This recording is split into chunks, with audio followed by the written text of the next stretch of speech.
president by conveying information that perhaps is not yet ripe for public disclosure or is in negotiation or conversation. All right, let's discuss this with our panel now. Joining me now is CNN political commentator and former Lieutenant Governor of South Carolina, Andre Bauer.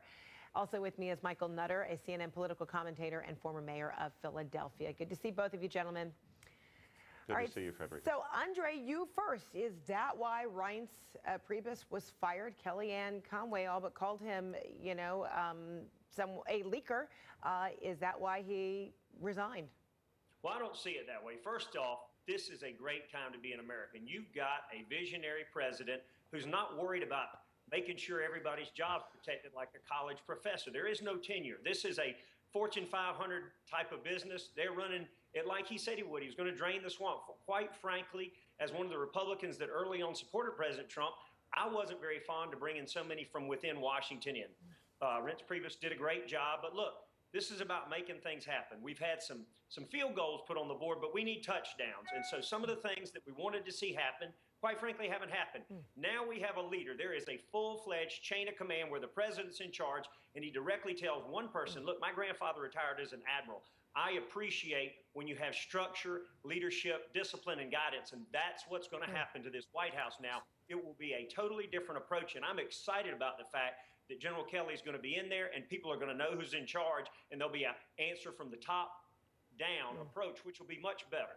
So Andre, just looking at that Newt Gingrich, message where he said, without the GOP ground game, and he really was giving big compliments to Reince Priebus, Trump would not have lost. So, you said draining of the swamp, and Reince Priebus kind of in there with draining of the swamp. Do you disagree with Newt Gingrich that if not for a portion of the establishment, Trump would not have won?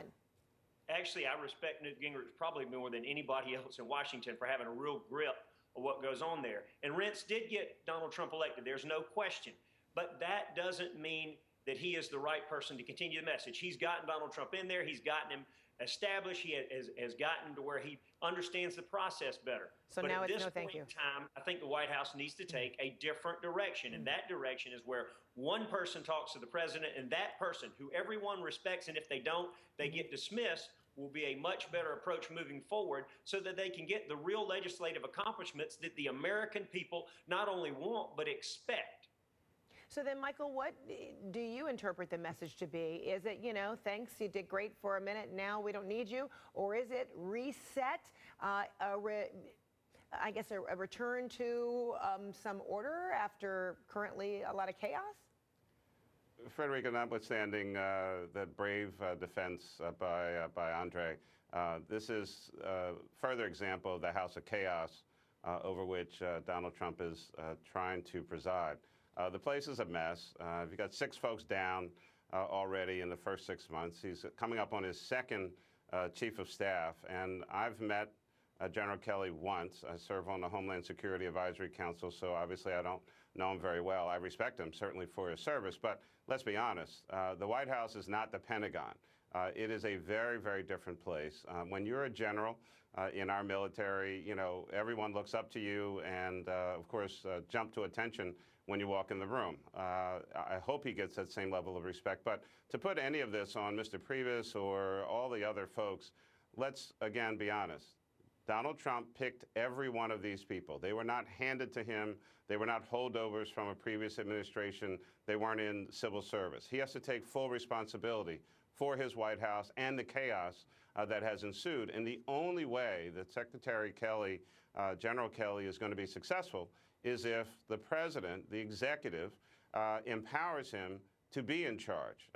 This idea that somehow, and I don't know Mr. Priebus at all, but the chief of staff can only be as strong as the executive that he or she serves. And clearly, Mr. Trump did not empower Mr. Priebus to actually do his job. The chief of staff job, in my view, is the toughest job in the executive branch because you have to manage both down and up. You've got to keep the staff, in line and keep them enthused and working hard every day. But you also have to manage up. You have to manage the executive. Donald Trump will not allow himself to be managed because the only thing that matters to him is Donald Trump. So then, Andre, do you see the president empowering to use Michael's words, empowering General Kelly as a chief of staff? Because you've been hearing all kinds of descriptions that, what's going on right now is like, the Game of Thrones, or even the New York Post, made a reference right there to, Survivor in the White House. Well, again, look, I tried to go back and count. I was lieutenant governor for 8 years. I was elected by the people, and I decided that I thought I was in charge because the people elected me. I went through, I think, 6 chief of staffs because I wanted to make sure the results I wanted were what was established. And when you get people in there, sometimes their directive changes after they get that power. Donald Trump has a clear vision, and he's going to go through a lot of different employees in a lot of different positions. And at the end of the day, the people that elected him don't care about the process. All they care about are results. They don't care who the chief of staff is. They want to see their taxes lower. They want to see something done with Obamacare. They want results, and they don't care who's in office. So when Donald Trump finds that person that he gels with and it makes it work, it's like a quarterback having the right receiver that knows where to go to get the job done at the end of the day. And Donald Trump, I believe, has found that individual. So, Andre, are those results also predicated on some order and for, a managing White House? Well, I think Donald Trump expected to see the vote for Obamacare different this week, and he didn't see that. I think that was a clear indicator that he's disappointed. And again, that was he the is chief a of staff's. results-driven. That was the chief of staff's mistake. The White House doesn't contact me often to give me who's supposed to be delivering, but at the end of the day, I think you're going to see a lot of positions where the president moves people in and out of positions. Hey, look, it speaks volume that his former chief of staff, Reince Priebus, didn't say anything negative about the president. In fact, quite the contrary. He said very positive things, even though he's no longer serving in that capacity. And that speaks volumes about the president and the person that was the chain of command that he answered to. All right, Andre. Okay, go ahead, Michael, real quick. He gave his interview in the White House. I don't think he's going to badmouth the president while he's in the White House. But, what we've seen, Andre, is a whole lot of fumbles, a whole lot of interceptions, and that team is just a mess. It is not going to the Super Bowl anytime soon. All right, well, Andre, at least they have some game plan because the Democrats have no vision, no leadership, and no directive whatsoever. So at least the Republicans are getting some accomplished. All right, Andre, Michael. Yeah, we'll we're see you in take a short break. 2018. Ooh, and we're going to continue some of Thank this, goodness. trash talking on the other side of the break.